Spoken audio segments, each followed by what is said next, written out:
Wapres Gibran Rakabuming Raka meninjau lokasi terdampak bencana banjir di Aceh pada Rabu 17 Desember. Sederet adab Gibran menjadi sorotan saat melakukan peninjauan tersebut. Pasalnya Gibran meminta agar arus lalu lintas tetap dibuka meski Wapres berada di lokasi. Momen itu diunggah akun TikTok @m_bahrun_najah pada Rabu 17 Desember.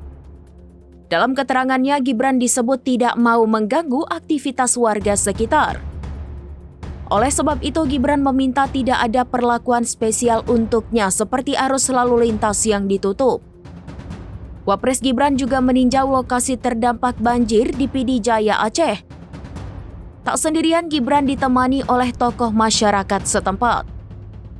Masih dalam akun TikTok yang sama, Gibran terlihat berdiskusi dengan tokoh masyarakat terkait kondisi dan penanganan seusai dilanda banjir.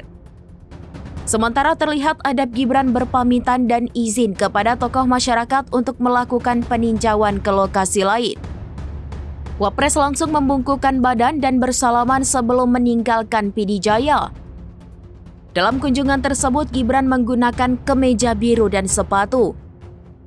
Terlihat sepatu Gibran dipenuhi lumpur lantaran jalan dan meninjau langsung ke lokasi terdampak banjir.